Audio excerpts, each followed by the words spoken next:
Mga boss, ito nga pala ang isa sa inaabangan ko kapag umuwi kami ng Bulacan. Ang masarap na seafoods. Sakto pag uwi namin, alimango yung ulam.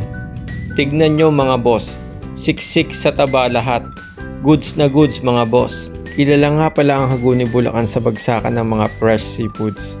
Kaya kapag nagpunta kayo dito mga boss, bumili na kayo. Ito nga pala yung ginawa kong sausawan, sukang paumbong, bawang at may konting asin.